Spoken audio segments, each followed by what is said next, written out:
Welcome back to Old School Sports and our Out of the Park Baseball 24 playthrough of the Buffalo Wings expansion team. We have made it to the 2025 to 2026 offseason, and the reason that is important is that the Buffalo Wings and the Nashville Stars will both begin playing in Major League Baseball in 2026. We've had 3 years for our franchise in Buffalo and the other expansion franchise in Nashville to build up their farm systems, participate in the amateur draft, participate in international amateur free agency.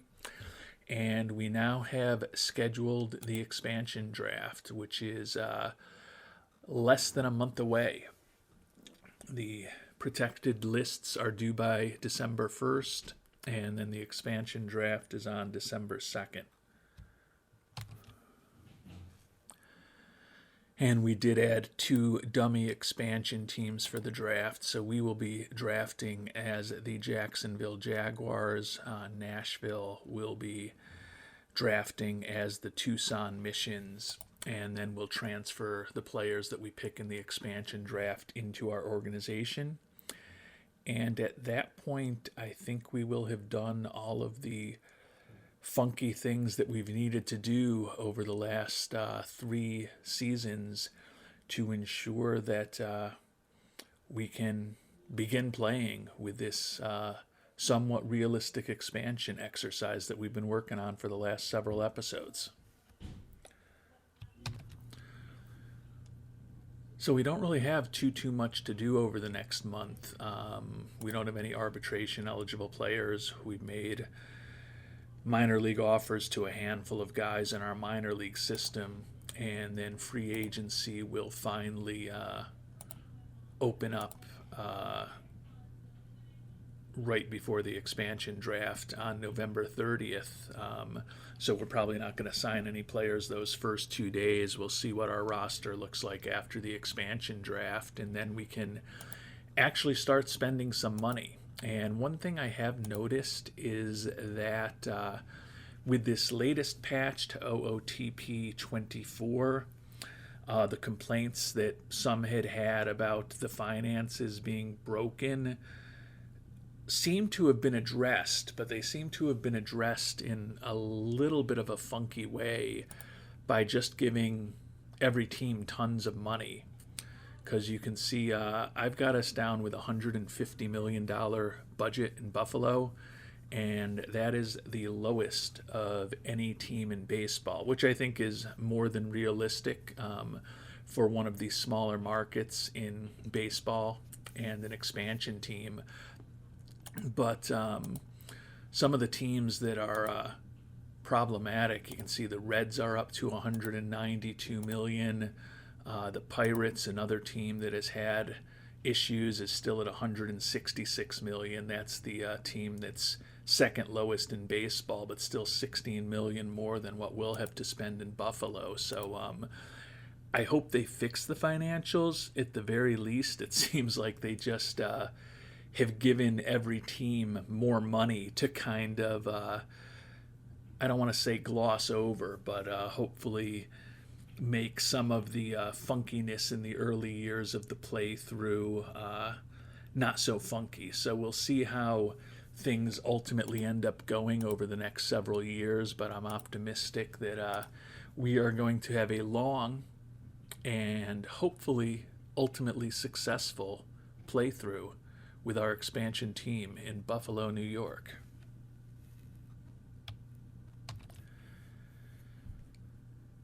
And one of the few downsides I can see of the realistic expansion that we're doing, and I should have done this probably with the first episode, but I am going to put a link to the Reddit post from ZenMaster61 that goes through all of the specific details of how to do this.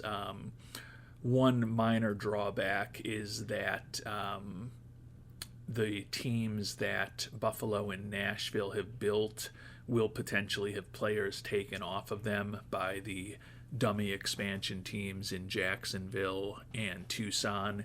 So if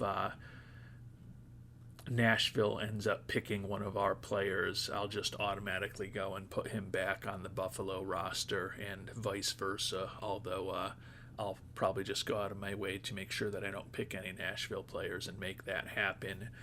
But we're going to get to protect 22 players. You can see we don't have a ton of real big-time players in our system, so basically just going to protect anyone who's eligible with decent potential. I would be surprised if there are too many players from our organization picked in the expansion draft. I'd be surprised after we protect 22 players, quite honestly, if anyone is actually selected from our team.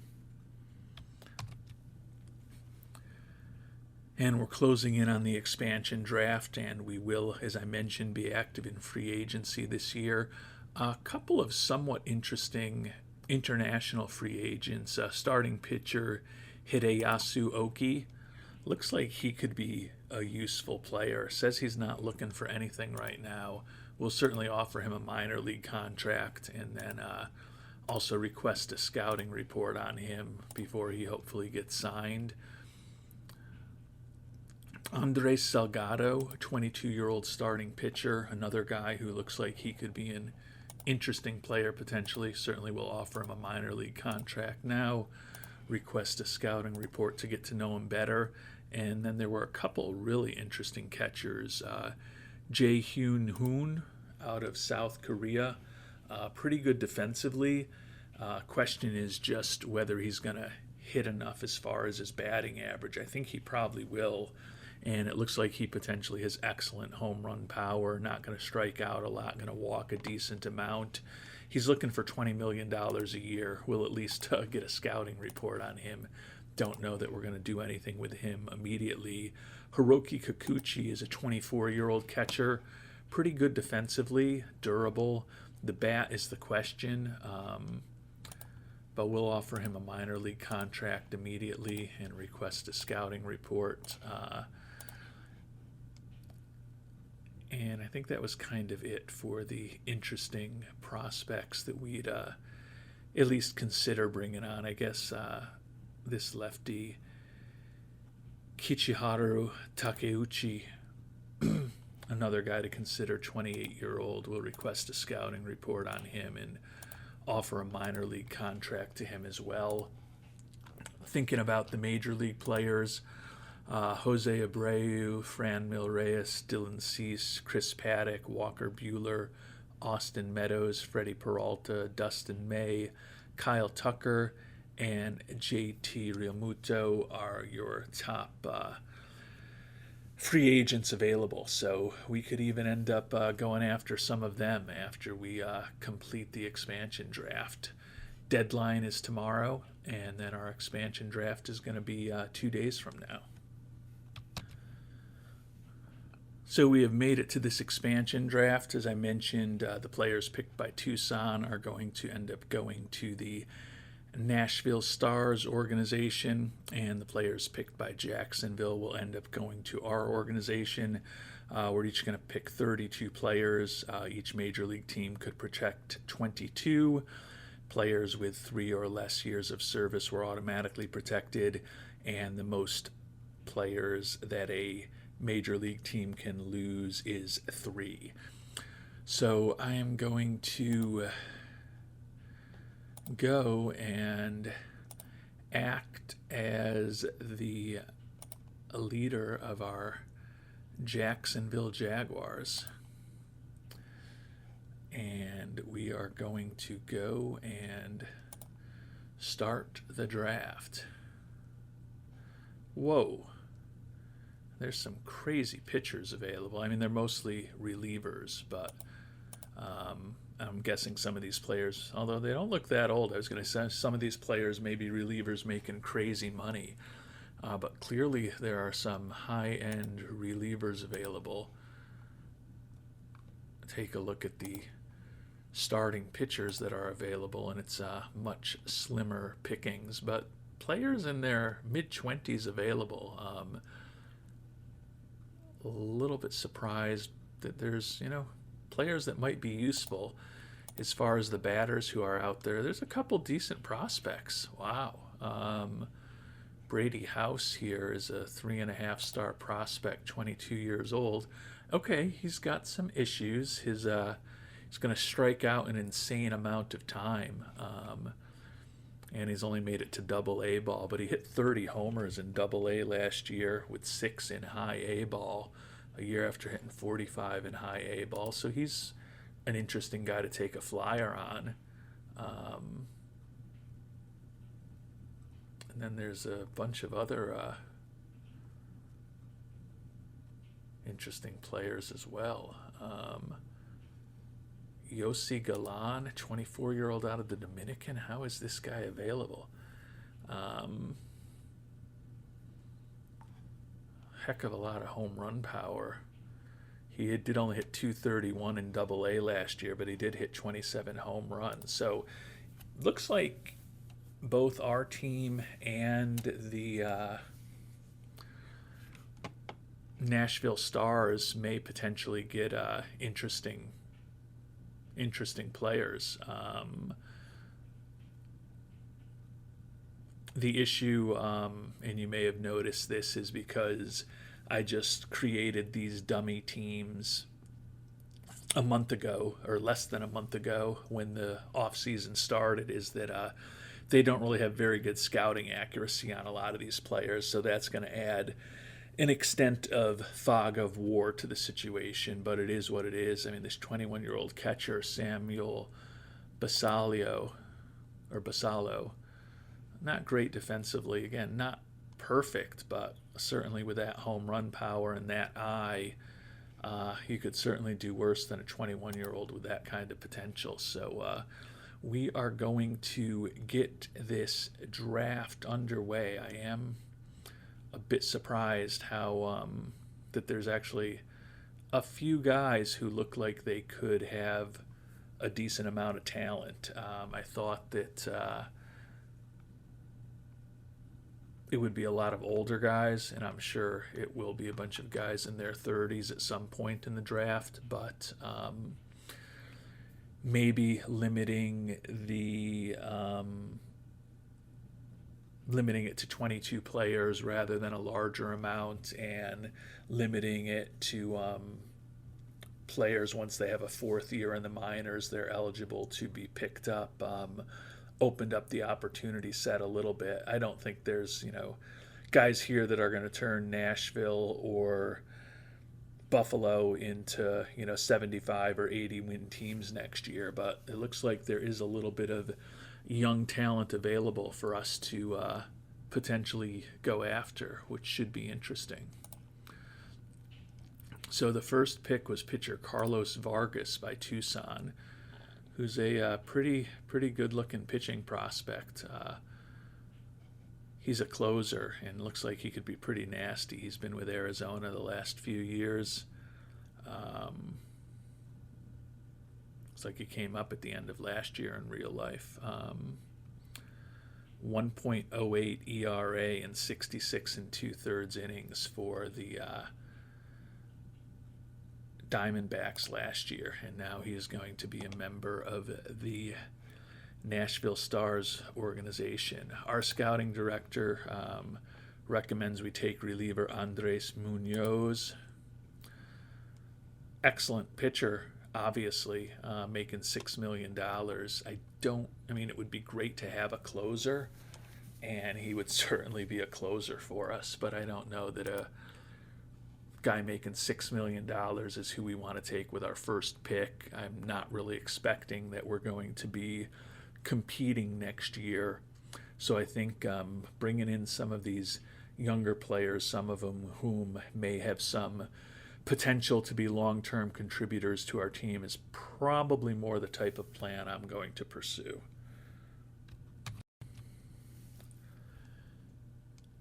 And I think we're going to focus on younger players. We're not really trying to compete this year. So, again, this is average scouting accuracy. I don't think most of these players are going to be quite as good as we kind of think they might be. But the right fielder, Yossi Galan, out of the Dominican, that home run power is really attractive.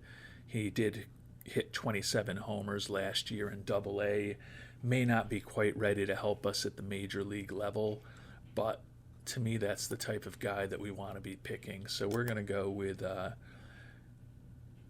Yossi Galan here with our first pick, and since it's a serpentine draft, we're going to get a second pick right now. I was a little tempted by Ahmed Rosario. Give us at least a competent major league shortstop with a good personality and really good range, even though his error rating's not exceptional. But he's making $9 million each of the next 2 years, so that's the type of thing that you want to be careful about in the expansion draft. Some of these guys are out there simply because they're making pretty good money and they aren't necessarily particularly great players at this point in their careers. And we're going to go with another 24-year-old in our second round pick, Javier Atencio, 24-year-old lefty reliever out of Venezuela. Has spent time with the Mets and the Rockies in the majors the last couple years with really good ERAs at both stops.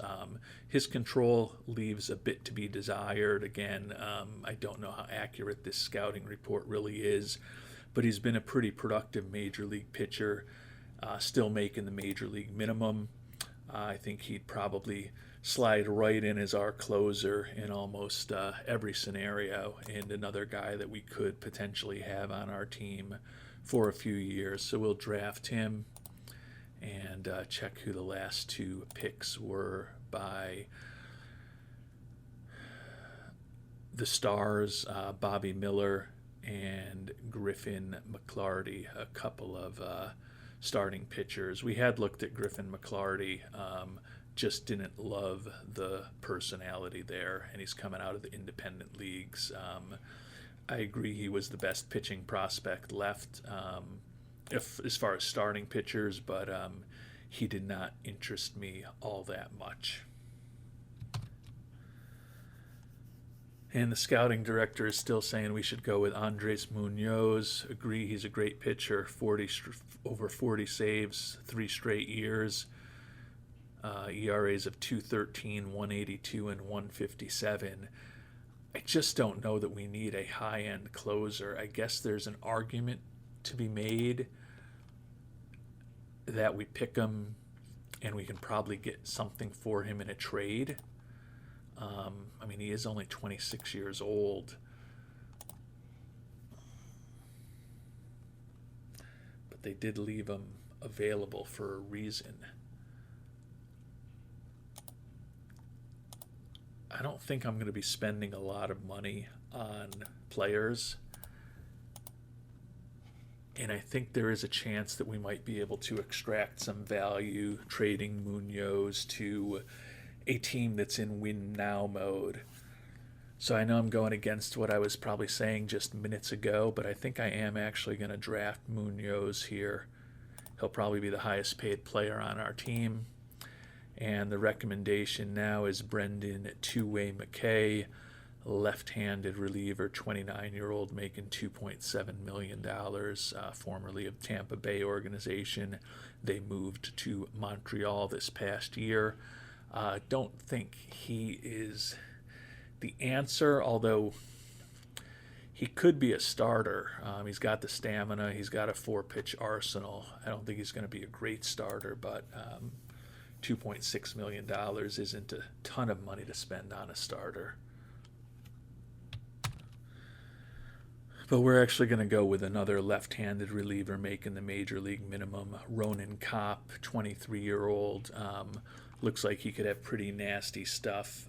He's only made it to Double-A ball, and he hasn't been great in any stop over the last few years. But just think he's got potential, and that's kind of what we are looking for at this point. So we are going to draft him. Next two picks by Tucson are a center fielder and a right fielder. After we got right fielder Yossi Galan in the first round, we've gone with 3 straight pitchers. So it could certainly be time for us to pivot back to maybe a position player.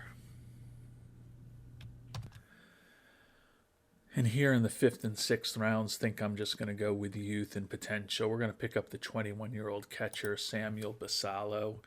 Does look like he's on a major league contract, which I don't love, but that type of home run power is enticing. We've got low scouting accuracy. I'm guessing he's not really as good as we think he is, but type of guy that I don't mind bringing into our organization. So we'll draft him. And then we're all going to go with the 23-year-old Brian Buelvis out of the A's organization. Hit 302 with 16 homers in AAA last year. Looks like he could be a pretty interesting outfielder. So Buelvis will be our pick here in the 6th round. And we got another couple picks now. And right now, I think we're just looking for guys that aren't on major league contracts who might have some potential. So we're going to go with Loydell Chappelli, outfield prospect out of the White Sox organization. And then we're also going to pick Jesse Franklin V, a little older than some of the other guys we've taken, 27-year-old in the Marlins organization. Another guy who looks like he could have really awesome home run power, not on a major league contract yet. He obviously could end up playing in the majors for us this coming year, but just trying to bolster the depth of our minor league system. Eric Pena here in the 9th round looks like another guy to at least think about. 22-year-old, played in A-ball, high A, and double A last year. Another guy who looks like he could have pretty interesting home run potential, so we'll pick Pena here. And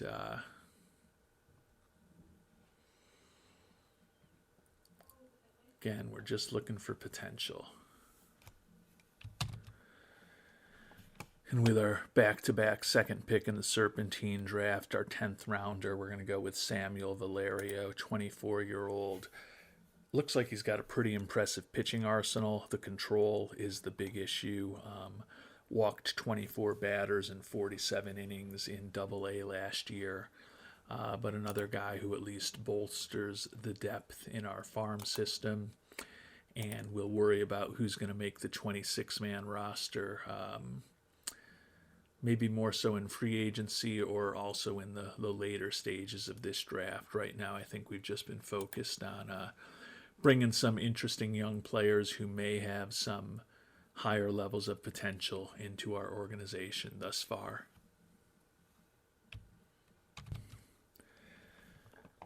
And we're going to go with a couple pitchers here in the 11th and 12th rounds. Colby White, reliever, making the major league minimum.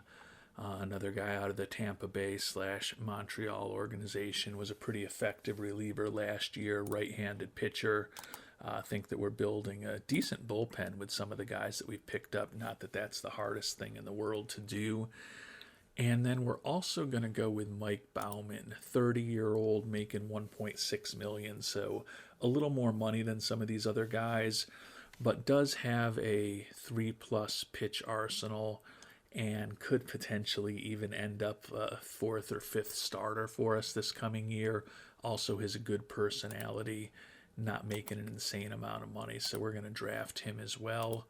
Probably time to check in here in the 13th round now on what our scouting director recommends. He's saying Misael Tamarez, 25-year-old Dominican. Honestly, not a horrible prospect out of Houston. He's been in the majors for parts of the last 3 seasons, and he's been pretty effective. I actually don't mind that pick, so we're going to draft Tamarez. And his next recommendation is Adrian Martinez, 28-year-old reliever. He's a little less interesting to me.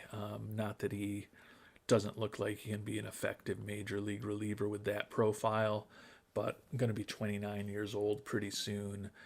This looks like probably the last year that he's going to be making the major league minimum. I think I'd rather go in a little bit of a different direction there. And that other direction, as you can see, we're searching for shortstops here, is going to be a competent major league infielder, and I think with Jacob Amaya, we've got the answer. Borderline hitter, but has the versatility to play second and short at a decent level. Really good personality, still making the major league minimum. Think that he would be a good addition. It's conceivable he ends up as a starting second baseman or shortstop for us, at least for the next season or two.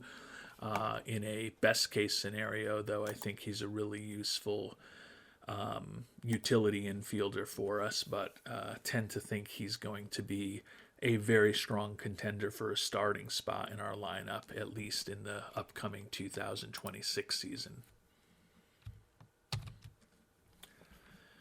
And here in the 15th and 16th rounds, we're going to go with Nick York, first base prospect, 23 years old. Looks like he could be a competent major league player. Did hit 279 with 24 homers in AAA last year, so he'll help give us a little organizational depth. And then Juan Brito, 24-year-old Dominican second baseman. Normally don't love players with low work ethic, but he's pretty fully developed at this point. Hasn't been incredibly productive in AA and AAA the last couple of years, but at least gives us another option of a player who seems more or less ready for the major leagues when we make some decisions, and he's also not on a major league contract yet, so I do like that a bit as well. And take a quick look at what we've done halfway through the draft with 16 players picked. We've gone with 5 outfielders, 3 infielders, a catcher, and that means that there's been 7 pitchers taken. So pretty decent balance, quite honestly. I think we've got a good mix of guys who are on major league contracts, guys that we can put right into the minors. And, as we talked about with the fact that we did bring Andres Munoz on board, this is a guy who would go right into our closer role, or we can see if maybe we can get something interesting for him in a trade from a contender. Like I said, I think, although I don't love spending that kind of money on a closer with the lowest budget in baseball, and the fact that we are likely to be struggling to get to 60 wins in this upcoming season,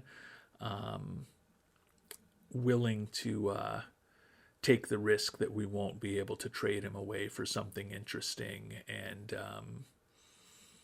if he ends up being one of the more expensive players on our team for a season or two, I don't think it's going to be the end of the world.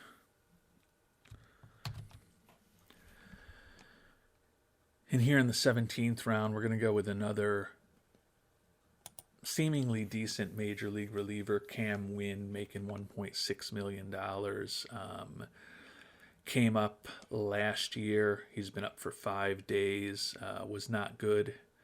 Gave up 4 hits, including a homer plus a walk and 1 inning pitched for the Guardians. But obviously an extremely small sample size. Looks like he could be a pretty effective pitcher.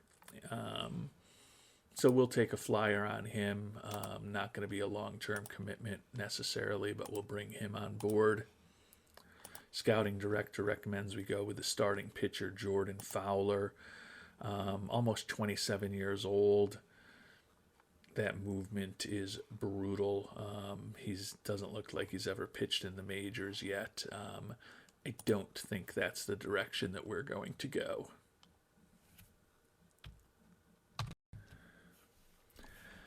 And in addition to Rosario, you can see Nick Castellanos making $20 million a year is available. Certainly not going to bring him on board with that profile.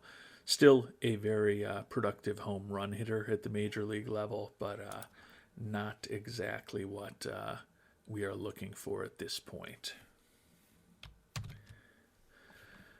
And we're going to go with another youngster with our next pick, 22-year-old Panamanian center fielder Luis Durango. Has some speed, okay in the outfield. Did hit 383 in AAA last year in a very small sample size. Don't think he's a big-time player, but again, just gives us some more legitimate minor league players on our team. And I kind of like our scouts recommendation here in the 19th round, Bryce B. Money Miller, guy making the major league minimum, who looks like, again, some of the other guys that we've talked about, could be a fourth or fifth starter for us next year. We're basically just trying to get some competent and low-priced major league players on the team, and B. Money Miller, I believe, fits the bill. Scout recommends we go with Jackson Kowar. We've been looking at him since the beginning of the draft also. Really kind of has a similar profile, but he's with the Nashville Stars, so we are not going to take him away from them. Let him stay with that organization. I think we are going to bring on shortstop Dalton Guthrie, though. Another versatile guy who can play a number of infield positions, got that spark plug personality, good influence in the clubhouse, making the major league minimum. Another hopefully competent major league player. Not the most exciting approach that we're taking, but a lot of these guys that we're picking in the expansion draft who are older than 23, 24, 25 years old, probably just going to be part of our organization for the next year or two, and then we'll move on from them when we can replace them with better guys that have come up through our farm system, or replace them with players that we end up trading for or picking up in the free agent market. And here in the 21st round, Brady House, one of the guys that we talked about way at the beginning of the draft, still around, guy who hasn't made it over AA, 22 years old, just more organizational depth for our farm system. And out of all of these guys that we're picking up who are 22, 23, 24 years old, if one or two of them become a useful major league player for us over the next couple years, because a lot of them do have lower average scouting accuracy, I'd view it as a victory. I'd rather, see if we can turn 10 or 12 players kind of in their early to mid 20s that we pick up. If we can turn one or two of those guys into players who can be major league contributors for us over the next 5 to 10 seasons, I think that's probably a little more valuable than picking up a 32-year-old guy who's a little better today, but is only slightly above replacement level. So we will pick Brady House, and scouting director still recommending that we take Kowar from the Stars, which we are not going to do. And we are going to go with Victor Labrada here, 25-year-old. Don't think he's a major league hitter, but I think he does have a major league glove in center field. So if we need a fifth outfielder, or if we have some injuries and we need someone who's a more than competent defensive center fielder, he at least gives us an option there. Here in the 23rd round, shout out to Michael Jordan and Don Mattingly. Scout recommends we take Mike Burrows from the Pittsburgh organization, and actually not a bad reliever, making the major league minimum. I think at the very least we're going to have a competent bullpen. What exactly that's going to get us, I don't know. Maybe it helps turn us into a 63-win team from a 59-win team, but every little bit that we get of a competent player is pretty good. Matt Cantorino, another guy making the major league minimum, another guy who I think is worthwhile bringing into camp. So we'll follow our scouts' recommendations on back-to-back picks here as we get about 3/4 of the way through this expansion draft. And here in the 25th round, if you've been looking closely, you've seen that Petey Halpin has been one of the top potential guys that's been out there the whole time. 23-year-old out of the Mets organization. The only thing I don't like about him is that he's got no pop in his bat, but the contact, gap power, eye, and avoid strikeouts all may be better than major league average based on our average scouting accuracy. He's competent defensively. He's had a couple of cups of coffee with the Mets and the Guardians over the last few seasons with mixed results.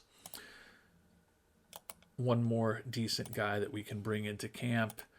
With the second of back-to-back picks, they're recommending Brandon Williamson out of the Cincinnati organization.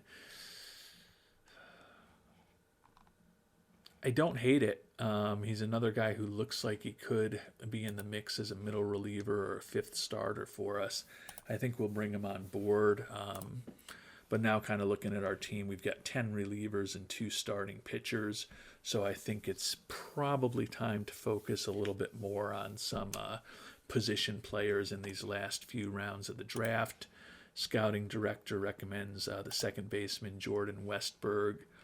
Actually doesn't look like a bad option for us. I think we will go ahead and follow his recommendation there. Diego Velasquez, shortstop on a minor league contract. Pretty solid defensively, only 22 years old. I don't think he's ever going to hit enough to be in the majors, but the next season or two, if we needed a guy from the minors to just come up and be a competent defensive utility infielder, not the worst option in the world. So we're going to bring him into the organization as well. Just 4 picks left to go.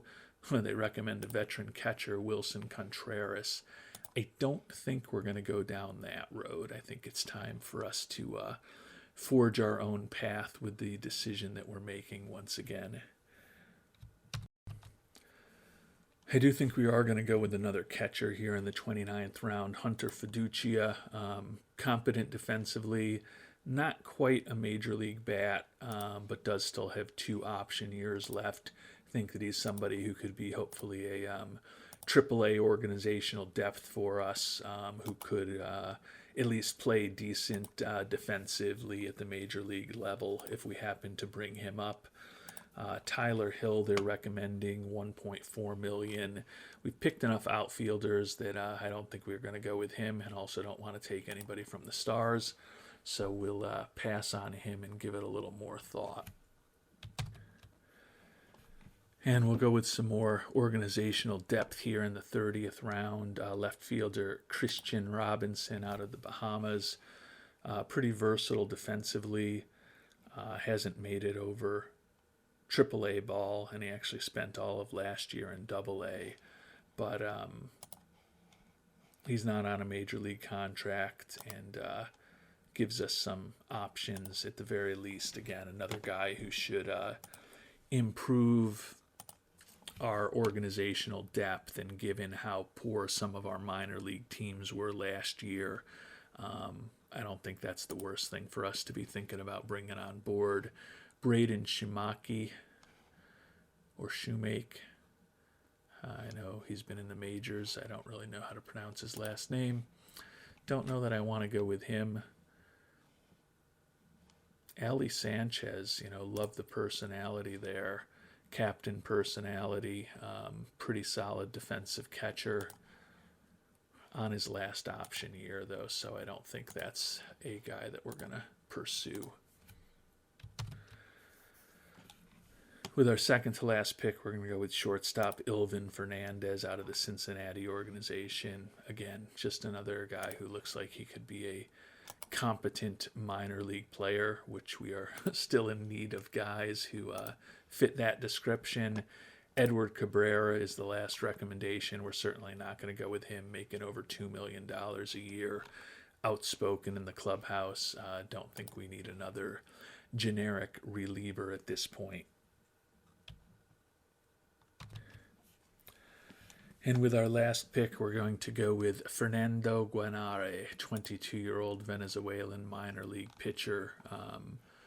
Again, just more organizational depth for us in the minors.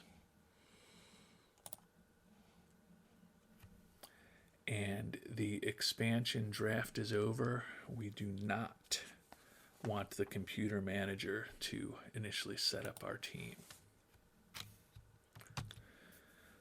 So now I think we just need to move the players from the Jaguars to our Buffalo Wings, and the players from Tucson to the Nashville Stars. And delete these dummy teams that participated in the expansion draft, and then I think we are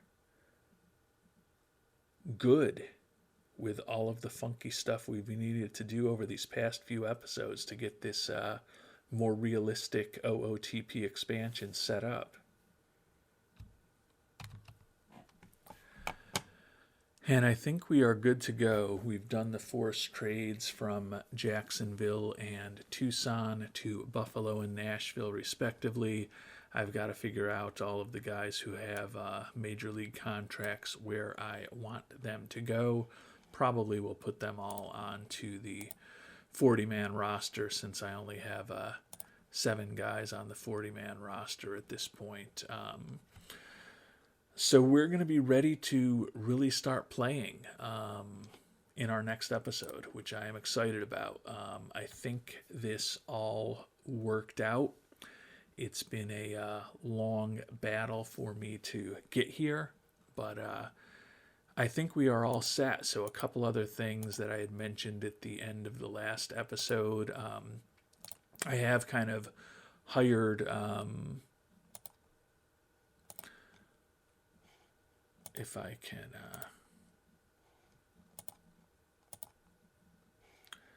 make things look properly first. I have over the last month-ish at this point hired an entire staff, including at the major league level. We did promote Rich Scalamandre, who was our pitching coach in AAA Albany last year. We promoted him to the majors. The rest of the coaches we brought on board were established guys. Joey DeMonte, a guy who I often end up with as my hitting coach, is here for us. We filled out the rest of our organization, so our coaching staff is complete. One other thing that I did want to share in terms of the league structure, we made a few changes. What we ended up doing, and this is something I've kind of just switched over the last couple of days as I've been thinking about how I wanted it to look like. I knew that we were ultimately going to end up with 32 teams, the 30 current teams in Major League Baseball today, with Oakland having moved to Las Vegas, Tampa Bay having moved to Montreal, and then our additions of teams in Nashville and Buffalo. But my thought was I was going to go with 8 4-team divisions, similar to the way the NFL is now set up. And I had thought that for literally the last 4 to 6 weeks, as I've been kind of thinking about, is this what I wanted to do in OOTP 24? And at the last minute, I've decided to go with just 2 large 8-team divisions in each league, because we're going to keep the current playoff structure with 2 teams that have byes. So my thought was, if there's only 2 divisions, the 2 division winners get the byes, and then the 4 best records in the American League and the 4 best records in the National League among teams that aren't division winners all have to fight it out in the playoffs. And just in terms of a couple of the 4-team divisions were geographically a bit odd just by the nature of where the teams are. So I felt that going back to just a East and a West division in each league was the simplest way to organize the 32-team league. So there's 8 Eastern and 8 Western teams in both the American League and the National League. And honestly, the breakdown is in a lot of ways similar to what I grew up with in the 70s and 80s and even 90s before expansion kind of changed some things. So the AL East, the Red Sox, the Yankees, the Orioles, the Blue Jays, the new Nashville Stars, the Guardians, and the Tigers, who were, of course, AL East teams back in the day. And then we did end up moving the Milwaukee Brewers from the National League back to the American League. That's one that was not perfect, but it's just the way that it ended up being. The AL West, the Astros, the A's, the Mariners, the White Sox back in the West where they were for many years, the Royals back in the West, Twins back in the West, and then the Angels and Tigers, obviously. So the AL West seems like a pretty logical division to me. The NL West, Giants, Dodgers, Rockies, Diamondbacks, Padres, obvious. Cincinnati Reds were a NL West team back in the day. The Cubs and the Cardinals ending up there. A little different because these were NL East teams 30 years ago. They've been NL Central teams for the last, I think, couple of decades at this point. Maybe not quite that long. And they probably is actually, I'm getting old. And now they're in the West. But that let us set up the NL East with the Montreal Expos. So the Brewers and the Expos were the teams that moved. I really wanted the Expos to be back in the NL East where they had that history. And to make it happen, somebody needed to move from the NL to the AL. And the Brewers, as a former American League team, to me, made some sense to go back into the American League. Other than the Expos, Braves, Mets, Phillies, Nationals, Marlins, our new Buffalo Wings team, and the Pittsburgh Pirates moving from the NL Central back to the NL East where they were for many years. So I think the divisions are reasonably logical given the moves that I made.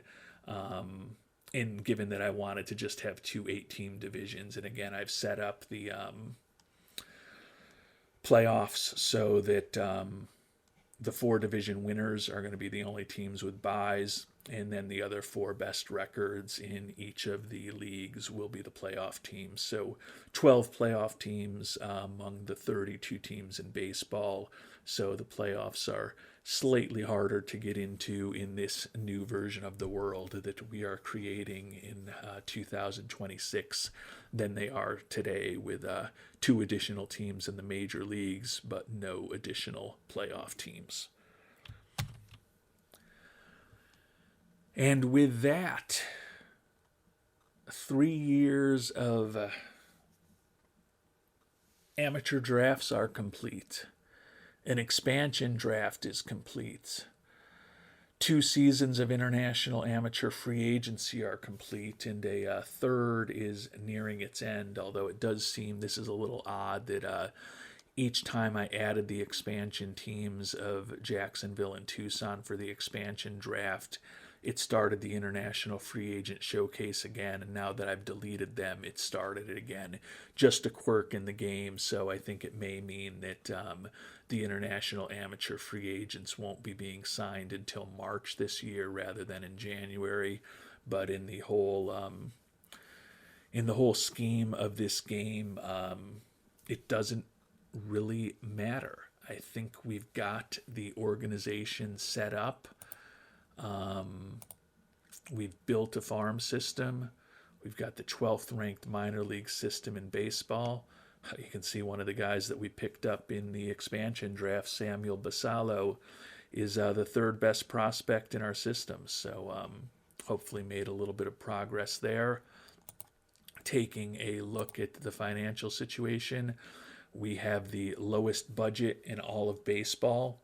Our fan interest actually got ticked up with some of those players that we brought on board when I did transfer them here. You can see that Brandon Williamson, Mike Bauman, Misael Tamares, Javier Atencio, when I force trade, and Andres Munoz, when I force traded those players here after the expansion draft to round out our roster. Some of them were actually popular players, which you can see here, which helps. So fan interest is high, the market size is small, and the budget is small. And we certainly are not going to be a contender this year. You know, you look at even though we've been building this minor league organization up over 3 seasons now, still a pretty brutal performance by most of these teams, except for the AAA team, which was really stocked with a lot of 4A guys this year, some of whom will probably end up on our major league roster for the 2026 season. So that's another part of the reason that during the expansion draft, I tried to pick up some younger players who are prospects to hopefully help make some of these minor league teams a little more successful than they have been our first few years of this playthrough. So I'm excited. I think we're ready to go. I have followed the instructions of how to do this realistic expansion. I don't know to a T. Obviously, I modified them somewhat and I changed some things along the way, but they all worked out. So a final thank you to ZenMaster61 for sharing this method on Reddit. I think this is going to be a pretty interesting playthrough and a much more realistic way to build an expansion franchise than just clicking the button in OOTP and taking over, 30 or 32 guys, however many you draft, like we just drafted, but then just building a minor league system immediately without having built it up over time. Because right now, I'm emotionally invested in Andres Medina, the international amateur free agent signing that we made almost 2 years ago, who's the number 5 prospect in baseball, and I'm envisioning is our catcher of the future.